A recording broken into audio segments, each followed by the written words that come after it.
Hi friends, मैं हूं वहीदा और welcome to my channel Waheeda Bilimoria. Friends, आज हम क्लास 7th का 12th चैप्टर एल्जेब्रिक एक्सप्रेशंस करने वाले हैं। फ्रेंड्स, इसमें आपको कई सारे नई चीजें सीखने को मिलेगी, लेकिन उन सारी ही एक्सरसाइजेस जो हम करने वाले हैं उनमें सबसे इंपॉर्टेंट है एक्सरसाइज 1। वो इसलिए फ्रेंड्स क्योंकि हम जो लेसन में कई कई टर्म्स यूज करेंगे वो सारे ही टर्म्स डिटेल में फर्स्ट एक्सरसाइज में एक्सप्लेन किए गए हैं। तो चलिए शुरू करते हैं हमारा इंटरेस्टिंग सफर एल्जेब्रिक एक्सप्रेशंस का। Welcome dearest children to the first exercise that is 12.1 of the lesson algebraic expressions. Friends, जो ये पहला क्वेश्चन है एक्सरसाइज 12.1 में, इसमें हमें कहा गया है गेट द एल्जेब्रिक एक्सप्रेशंस, यानी कि हमें एक्सप्रेशंस बनाने हैं। इस तरह के कुछ हमें स्टेटमेंट्स दिए गए हैं, उनमें हमें उनको यूज करके हमें एक्सप्रेशंस बनाने हैं।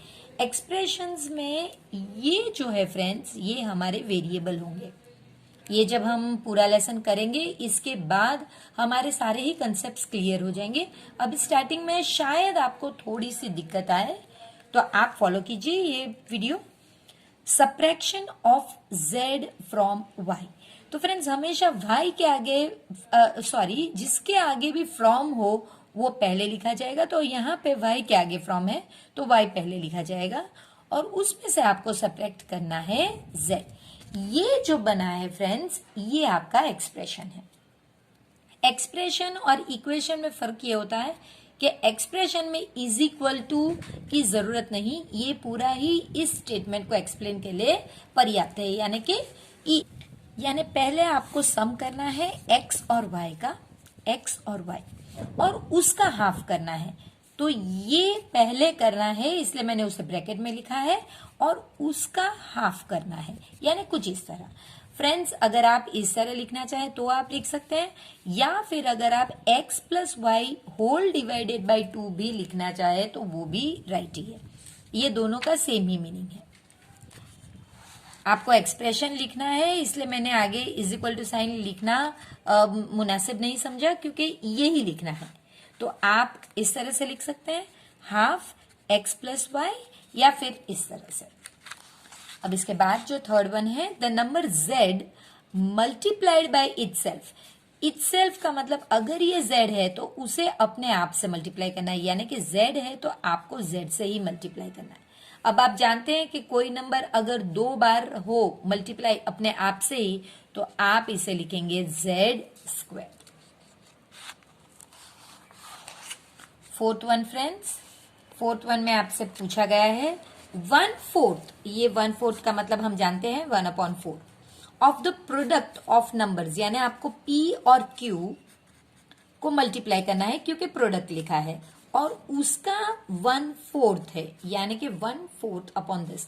अब अगर दो इस तरह के वेरिएबल होंगे तो इसके बीच में अगर आपने मल्टीप्लिकेशन की साइन लगाए तो ठीक है, नहीं लगाई अगर आपने कुछ इस तरह से किया है, यहां पे आपने मल्टीप्लिकेशन की साइन नहीं लगाई, तो फ्रेंड्स अगर दो वेरिएबल है, कोई भी दो वेरिएबल a और b, और इसके बीच में अगर आपने मल्टीप्लिकेशन की साइन लगाई है और अगर नहीं लगाई तो भी इसका मतलब मल्टीप्लिकेशन ही होता है। तो अगर आपने ये ऐसा लिखा है तो भी राइट है, और अगर इस तरह से लिखा है तो भी वो राइट ही है। नंबर्स x और y both squared and added, यानी पहले उनको स्क्वायर करना है, यानी x को आपको स्क्वायर करना है, y को आपको स्क्वायर करना है, और फिर उनको क्या करना है, ऐड करना है। तो हम ये जो है ये निकाल देंगे और इसके बीच में एडिशन, क्योंकि हमें इन्हें ऐड करना है। अब फ्रेंड्स, अगर आप x को स्क्वायर कर रहे हैं, यानी कि मतलब x मल्टीप्लाई बाय x कर रहे हैं, तो आप इसे x स्क्वायर इस तरह से लिखेंगे। तो ये जो है x को स्क्वायर करने की प्रक्रिया, ये हम लिखेंगे x स्क्वायर, और यहाँ पे हम लिखेंगे y स्क्वायर। ये डिटेल में हमें आगे के लेसन्स में एक्सप्लेन किया है, लेकिन फिलहाल हमें क्योंकि नहीं किया हुआ है, हम इसे इस तरह से एक्सप्लेन करेंगे। अब उसके बाद फ्रेंड्स आता है नंबर 5 एडेड टू 3 टाइम्स यानी 3 multiply product of numbers m and n, यानी दो नंबर है m और n, इनका प्रोडक्ट बनाना है, ये आपको लिखा गया। फिर उसे 3 टाइम्स आपको मल्टीप्लाई करना है और फिर उसमें आपको 5 ऐड करना है। ये कुछ लिखा गया है। जैसे कि आप इस तरह से भी इसको अलग अलग अगर लिखना चाहें, अगर आपकी टीचर कहते हैं कि आपको सेपरेट करके लिखना है तो आप इस तरह भी लिख सकते हैं। Product of m and n is equal to m multiply by n। 3 times, अब ये आप लिख सकते हैं mn is equal to 3m into n। 5 added to 3m plus n is equal to 3m plus n plus 5। आप इस तरह पूरा लाइन वाइज भी लिख सकते हैं, और अगर आपको सिर्फ ये फॉर्मेशन करके बताना है ऐसा लिखा गया है तो आप ऐसे भी लिख सकते हैं। तो कैसे करेंगे, आपको नॉर्मली पीछे से ही शुरू करना होता है। तो ये एक पार्ट था कि भाई product of m and n, तो मैंने वो पहले किया। फिर उसका 3 टाइम्स, तो मैंने 3 को उससे मल्टीप्लाई किया। यहां पे अगर मैं नंबर और ब्रैकेट के बीच में कोई साइन नहीं डालूं तो वो मल्टीप्लीकेशन ही कही जाती है। और फिर उसमें मैंने 5 ऐड किया। 7th वन है product of numbers y and z subtracted from 10। तो ये तो पहले आएगा क्योंकि मैंने आपको बताया कि फ्रॉम के बाद जो आता है वो हमेशा पहले आता है। लेकिन ये आप कैसे बनाओगे, तो ये आप सेपरेटली लिख सकते हो। Product of y and z is equal to y multiply by z, that is equal to yz। ठीक है, अब ये जो है इसका मतलब ये है कि yz सब्ट्रैक्टेड फ्रॉम 10। तो इसका मतलब है 10 minus yz। Sum of numbers a and b। Sum, आपको सम करना है a एंड b का, तो आप इसे इस तरह से लिख सकते हैं। Sum of a and b is equal to a plus b subtracted from their product. तो अब आप product of their, product their यानी क्या, देयर यानी यही, तो product of a and b is equal to a into b, that is equal to ab। अब simple भाषा में अगर मैं लिखूं तो a प्लस b सब्ट्रैक्टेड, यही मैं लिख रही हूं, जो आंसर्स मुझे मिल गए हैं ये पार्ट के वो मैं लिख रही हूं। तो सम ऑफ a प्लस b का मतलब ये है, सब्ट्रैक्टेड मैंने ऐसे ही लिखा है, फ्रॉम प्रोडक्ट का मीनिंग ये है। तो अब आप जानते हैं कि फ्रॉम जिसके आगे हो ये पहले लिखा जाएगा, तो A B minus A plus B. Friends, ये एक्सरसाइज का जो पार्ट कराना इन्होंने 8 सम्स दिए हैं, ये बहुत जरूरी है हमारे लिए, क्योंकि पूरे लेसन में अब हमें इसका यूज करना है। तो अगर कोई टर्म आपके लिए मैं लिखूंगी तो आपको अब समझ में आ जाना चाहिए। ए बी ऐसे लिखा है तो आपको समझ में आना चाहिए कि ए और बी मल्टीप्लाई किया हुआ है। अगर इस तरह से कोई भी एक्सप्रेशन के आजू बाजू ब्रैकेट है तो आपको समझ जाना चाहिए कि ये चीज हमेशा पहले करनी है। अब हम जो करेंगे क्वेश्चन नंबर 2 में, उसमें आपको करना है ट्री डायग्राम। तो फ्रेंड्स, आपको टर्म्स और फैक्टर्स ढूंढने हैं, लेकिन ट्री डायग्राम बनाना है। तो वो कैसे बनाते हैं? ट्री डायग्राम यानी कि आपको इस तरह से, अगर इसमें 2 टर्म्स है, ये एक टर्म है और ये दूसरा टर्म है, ये दोनों टर्म को आपको सेपरेट करने हैं, तो आप, ये हो गया आपका विथ साइन, ये हो गया आपका tree diagram with sign. Number के या कोई भी वेरिएबल के आगे जो साइन होती है वो उसकी होती है। फ्रेंड्स, आप देख सकते होंगे कि ये जो है ये एक वेरिएबल है, लेकिन ये एक नंबर है। तो इस लेसन में जो सिंपल नंबर्स होंगे विथ साइन, उन्हें हम कहेंगे कांस्टेंट। तो ये हो गया हमारा कांस्टेंट। हम 2-3 चीज सीखेंगे। ये इंडिविजुअली हमारे होते हैं टर्म्स। तो देखिए, हमने टर्म्स ढूंढ लिए, ये 2 टर्म्स है और उनके फैक्टर्स में कुछ नहीं, यही फैक्टर्स है उनके। यहां पे कुछ सेपरेट हो सकेगा तो चलिए देखते हैं। अब यहां पे 2 टर्म है, तो ये जो पहला हम कर रहे हैं ये टर्म आएगा 5xy² और ये 7x²y। अब हम इनके फैक्टर्स निकालेंगे फ्रेंड्स। तो फैक्टर्स कैसे निकालेंगे? तो देखिए यहां पे 5 है, x है और y 2 बार है, तो आप इस तरह से ये फैक्टर्स है, ये जो रेड इंक में है ये टर्म्स है और ये जो है ये इसके फैक्टर्स है। यहाँ पे भी मुझे 4 लगानी होगी, एक 7 है, देखिए x 2 बार है तो x और y एक ही बार है, तो ये हमारा फैक्टर ट्री हो गया, यानी कि ट्री डायग्राम जिसे हम कहते हैं वो। अब ये देखते हैं b, इसमें 3 टर्म है, तो हम इसके बाद इस तरह से करेंगे। पहला टर्म है 1, दूसरा टर्म है x प्लस x, लिखने की जरूरत नहीं है, अगर 1 प्लस है तो उसे आप छोड़ सकते हैं, और यहाँ पे x²। अब ये दो का आगे कुछ करना मुमकिन नहीं है, लेकिन इसका आगे हो सकता है, तो इसे हम x 2 बार है ना फ्रेंड्स, तो इसे अब ये तो आगे कुछ नहीं हो सकता क्योंकि ये खुद ही टर्म है और खुद ही उनके फैक्टर्स है। अब ये देखते हैं, मैं लाइन वाइज नहीं जा रही हूं, जैसे ऐसे मैंने लिखा है आप नंबर्स चेक करके फिर अपनी बुक में लिख सकते हैं। तो इसमें फ्रेंड्स अगेन इसमें 1 2 3, देखिए ये एक टर्म है, ये दूसरा टर्म है और ये तीसरा टर्म है, तो हम इस तरह से पहला माइनस साइन है तो लगाइए, अगर उसने आपने नहीं लगाई तो फिर वो रॉन्ग है। प्लस में साइन लगानी जरूरी नहीं है, वो डिफॉल्ट होता है। अब देखिए यहां पे हमारे पास आप कहेंगे 2 है फैक्टर्स, नहीं, हमारे पास 3 फैक्टर्स है। एक है ये -1, दूसरा है a और उसका तीसरा है b। यहाँ पे 1 और इसके 2, यानी यहाँ पे भी 3, 2 b और b, और यहाँ पे 1 2 और 3 4 होंगे। सो -1 3 a और a। फ्रेंड्स यहाँ पे मैं आपसे ये भी कहूंगी कि ये जो है इसे लिखने की दूसरी रीत भी है, तो ये आप अपनी स्कूल में जो मेथड है वो करिए। आप पूरा ही ये -3 लिख सकते, देखिए आप 2 अलग अलग लिखोगे, हमारी स्कूल में ये मेथड चलती है, लेकिन ये मेथड भी है।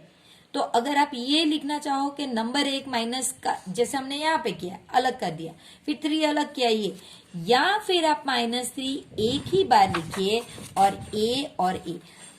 एक्चुअली आइडियली ये मेथड राइट है, लेकिन कई जगहों पर ये भी कराते हैं, लेकिन आइडियली मैं अगेन आपसे कह रही हूं ये मेथड राइट है।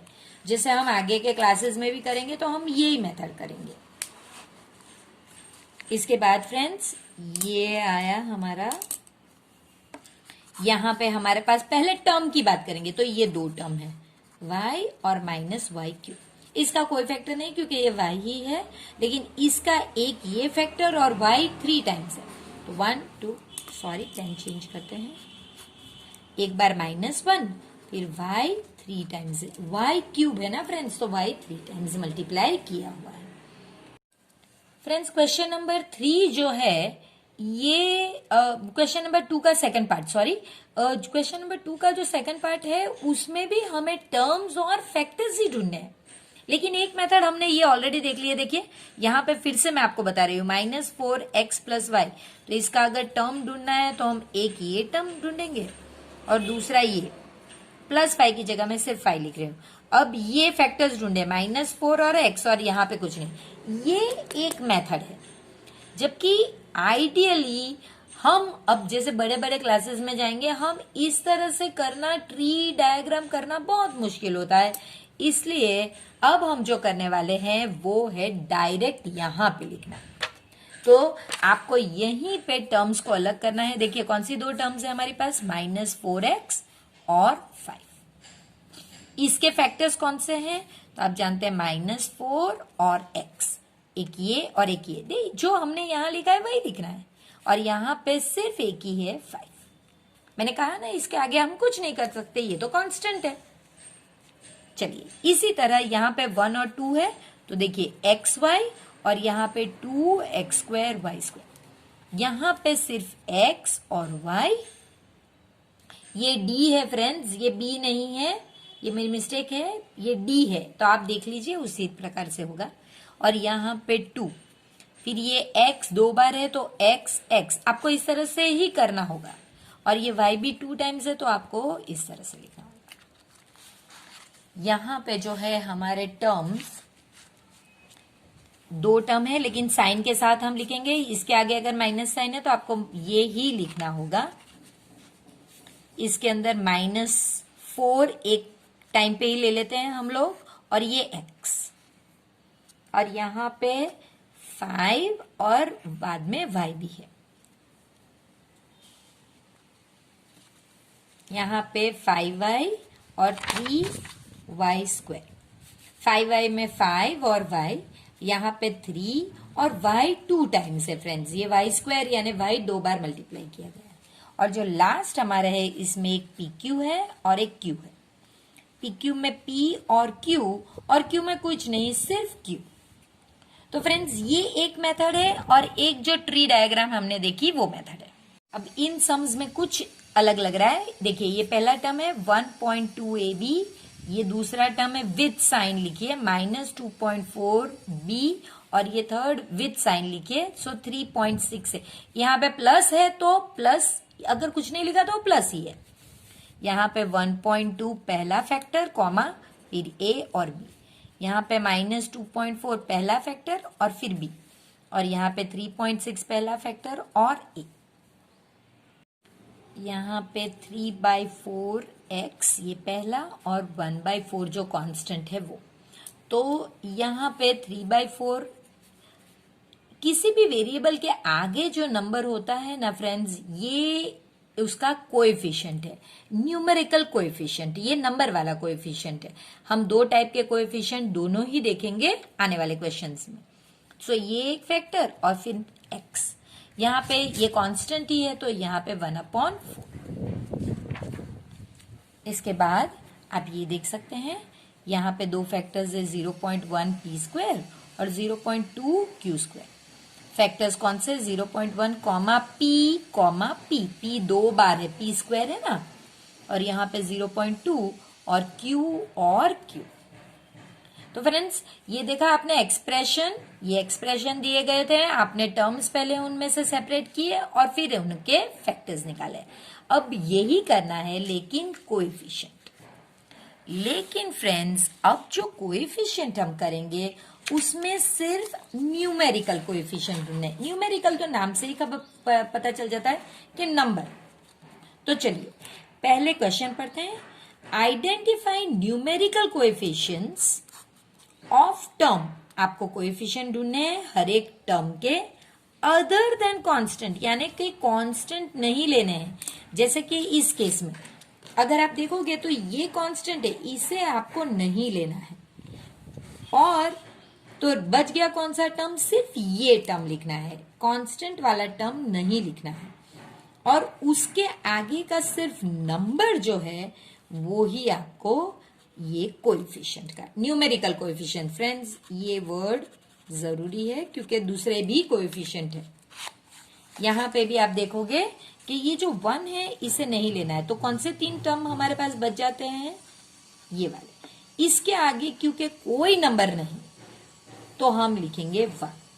इसके आगे भी कोई नंबर नहीं 1, क्योंकि ये आगे के नंबर आपको लिखना है। कोई नंबर अगर ना हो तो उसका मतलब है 1। यहाँ पे सारे ही टर्म्स है, कोई भी कांस्टेंट वाला नहीं है, तो x है 2xy और 3y। यहाँ पे कोई नंबर नहीं तो 1, यहाँ पे 2 है और यहाँ पे 3 है। कांस्टेंट आपको जो आगे के नंबर, सॉरी कांस्टेंट नहीं, कोएफिशिएंट आपको देखना है, पीछे कौन से वेरिएबल है वो हमारे काम के नहीं। यहाँ पे 2 टर्म्स कौन से, 100m और 1000n, तो इसके आगे 100 है तो ये 100 होगा, और यहाँ पे 1000। यहाँ पे 2 टर्म्स है, ये आगे वाला -1 और यहाँ पे 7।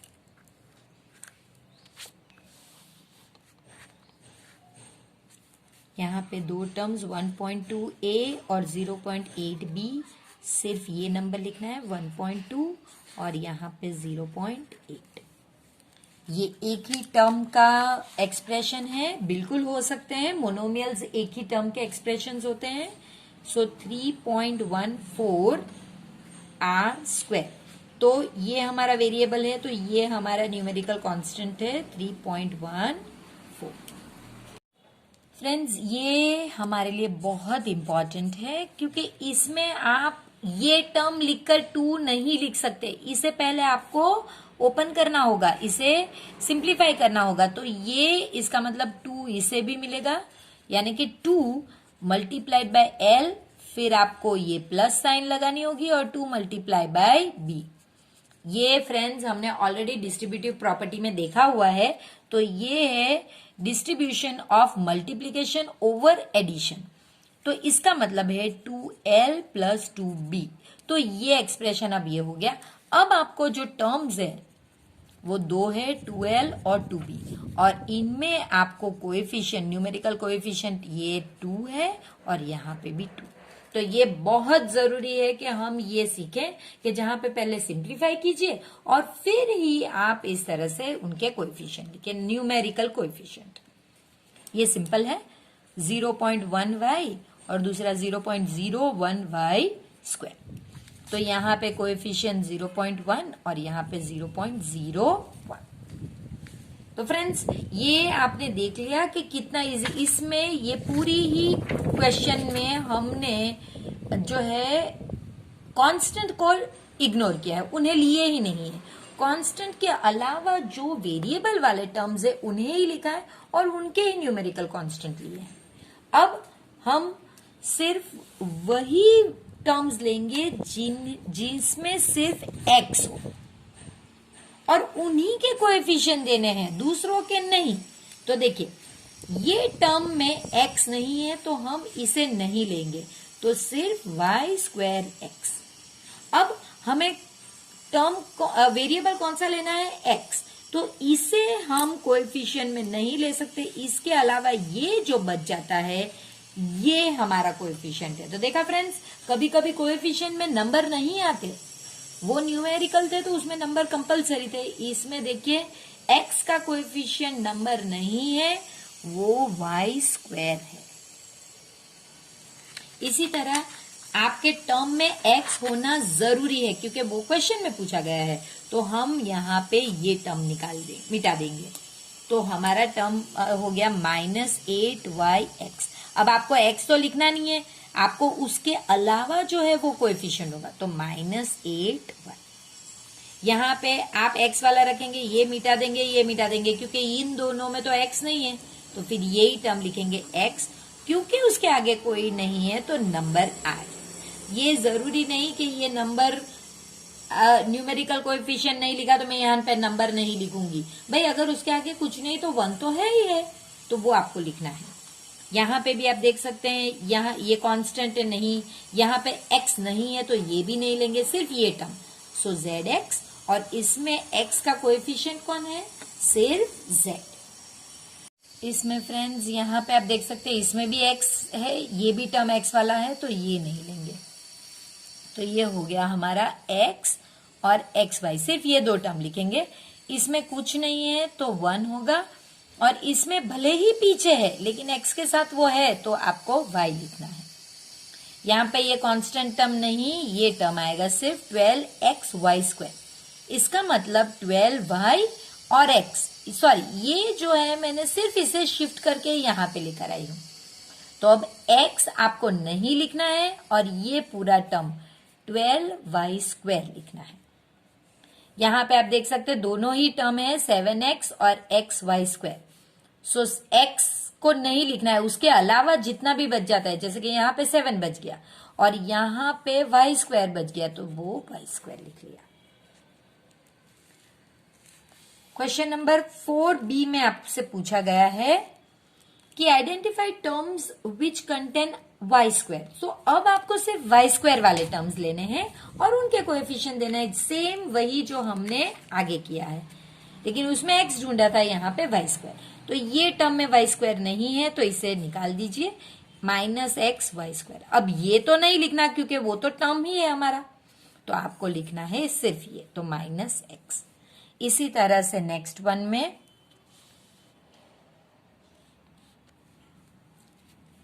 ये टर्म नहीं आएगा क्योंकि इसमें y² नहीं है, सिर्फ ये टर्म। सो 5y², और ये y² तो लिखना नहीं है क्योंकि ये तो हमारा टर्म है, तो ये हमारा कोएफिशिएंट है 5। इसके बाद जो लास्ट वन है, इसमें आप देख सकते हैं कि y² 2 में है, इसमें सिर्फ y है, y² नहीं है, तो ये टर्म नहीं आएगा, ये दोनों आएंगे। सो -15xy² और 7y²। अब y² छोड़ के उसके अलावा जो बच जाता है, सो -15x, और यहां पे सिर्फ 7। क्वेश्चन नंबर 5 इस एक्सरसाइज का सबसे सिंपल है। इसमें आपको सिर्फ ये जो एक्सप्रेशंस आपको दिए गए हैं, इन्हें आपको क्लासिफाई करना है मोनोमियल्स, बाइनोमियल्स और ट्राइनोमियल्स। नाम से ही पता चलता है फ्रेंड्स, मोनो यानी एक, अगर सिर्फ वन टर्म है एक्सप्रेशन में तो मोनोमियल, अगर 2 टर्म है तो बाई यानी बाइनोमियल, और अगर ट्राई यानी 3 टर्म है तो वो ट्राइनोमियल। इससे आगे हम कहेंगे पोलिनोमियल्स। तो देखिए 1 और 2 आपको पता है, 1 टर्म सेकंड टर्म, तो 2 है तो बाइनोमियल, सिर्फ 1 टर्म तो मोनोमियल, 1, 2 और 3 टर्म्स तो ट्राइनोमियल, सिर्फ 1 टर्म भले ही वो कांस्टेंट हो, कोई बात नहीं, वो टर्म तो है, तो वो monomial, 1, 2 and 3 terms, so trinomial.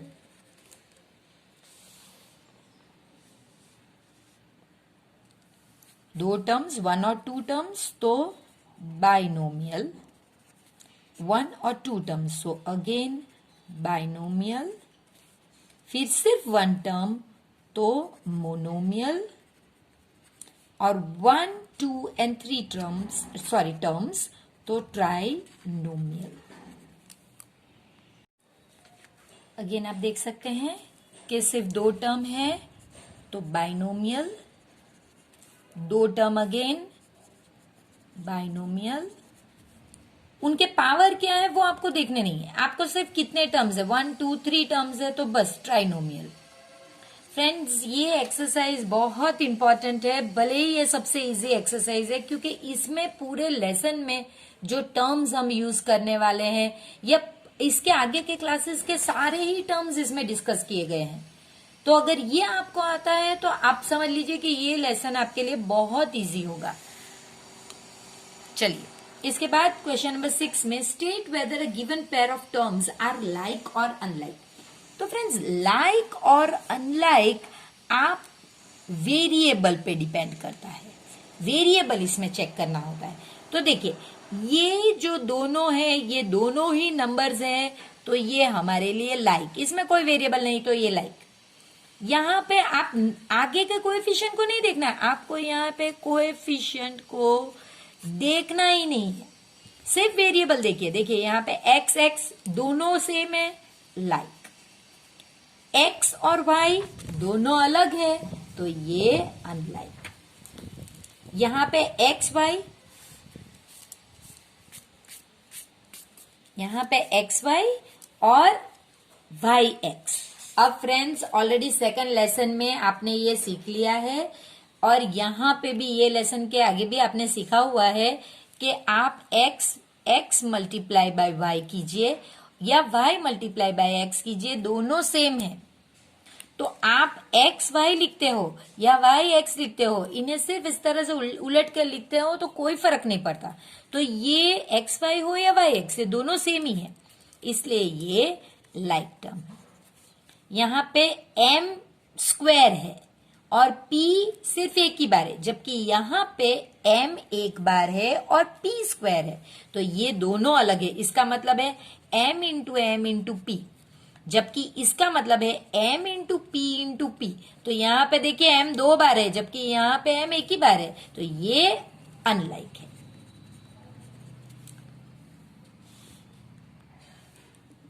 अब ये देखते हैं, देखिए यहाँ पे x का पावर 1 है, कुछ ना हो तो पावर 1 है, z का पावर 1 है, जबकि यहाँ पे x का भी पावर 2 है और z का भी पावर 2 है, तो ये भी हमारा अनलाइक हुआ। और ये जो लास्ट क्वेश्चन इस एक्सरसाइज का पता ही नहीं चला किस तरह से एक्सरसाइज इतनी फटाफट से खत्म हो गई।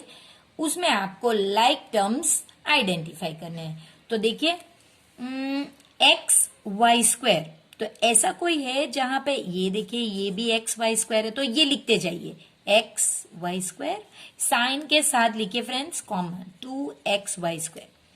कोई और है xy² नहीं है, तो चलिए ये हो गया हमारा। अब ये y(x²) यानी कि x 2 बार और y 1 बार, तो ये है साथ में ये वाला है। देखिए भले ही x² पहले लिखा हुआ है और y बाद में है, इसका उलट तो कोई मतलब नहीं, लेकिन उनके पावर मैच कर रहे हैं। तो आप वो नेक्स्ट लाइन में लिखिए 4y(x²) और 20(x²y). अब सिर्फ x² वाले ये रहे, x² वाले ये और ये, तो सॉरी वो माइनस नहीं है, 8x² माइनस 11x² और माइनस 6x²। सो ये भी खत्म हो गया हमारा। अब y वाले टर्म है बिल्कुल ये और ये, बस 2 ही है, तो चलिए वो लिखते हैं 7y एंड y। चलिए ये भी खत्म हो गया। अब x वाले टर्म, तो हमारे पास x वाले टर्म ये है और ये है, तो वो लिख लीजिए -100x और 3x। चलिए ये भी हो गया। और लास्ट में yx हो या xy हो, दोनों सेम ही है, सो -11yx और 2xy। इतना करने के बाद फ्रेंड्स काउंट कर लीजिए क्या ये टर्म्स के नंबर मैच कर रहे हैं। 1 2 3 4 5 6 7 8 9 10 11 12 13 और 1 2 3 4 5 6 7 8 9 10 11 12 13। तो अब आपका कोई टर्म बच भी नहीं गया है और ये आराम से आपने पेयरिंग भी कर ली है। इस एक्सरसाइज का लास्ट सम फ्रेंड्स, यहाँ पे भी वही चीज करनी है। PQ वाला हमारे पास PQ हो या QP दोनों सेम ही है। कभी कभी कुछ मिस हो जाए तो बाद में आप उनकी लाइन में लिख भी सकते हैं, कोई टेंशन नहीं। सो 10PQ -7QP एंड 78QP। चलिए इसके बाद आप P वाले टर्म्स लेते हैं, तो ये तो हो गया कैंसल। अब P वाले टर्म्स, P कहाँ पे है, और एक P ये वाला है P। मुझे 2 ही टर्म्स मिले हैं, ठीक है कोई बात नहीं। 7P और 2405P। चलिए ये भी हो गया। अब Q वाले टर्म्स, Q बस 2 ही है, सो 8Q -100Q। चलिए ये भी खत्म हो गया। अब P² Q², आपको आगे के कोएफिशिएंट नहीं देखने, सिर्फ लाइक टर्म्स के लिए सिर्फ वेरिएबल्स के पावर के साथ देखने। सो P² Q², ट्राइंगल लगाती हूं, ठीक है ये 2 ही है, सो -P² Q² और 12Q² P²। चलिए ये भी कैंसिल हो गया। अब कांस्टेंट टर्म्स कौन से हैं, -23 और 41, -23 41। चलिए ये भी हो गया। अब सिर्फ P², तो ये रहे P² मेरा, ये और ये, सो -5P² और 701 P²। और लास्ट में P² Q या फिर QP²। देखिए पावर सेम है, P के 2 पावर होने चाहिए और Q का 1 पावर, तो वो लास्ट होगा जो आपको लिखना है इस तरह से 13P² Q और QP²। अब सिर्फ टर्म्स काउंट करने हैं, 1 2 3 4 5 6 7 8 9 10 11 12 13 14 15। 1 2 3 4 5 6 7 8 9 10 11 12 13 14 15। तो फ्रेंड्स मैं ये आशा करती हूँ कि आपको ये एक्सरसाइज में उतना ही मजा आया होगा जितना मुझे मजा आया आपको कराने में।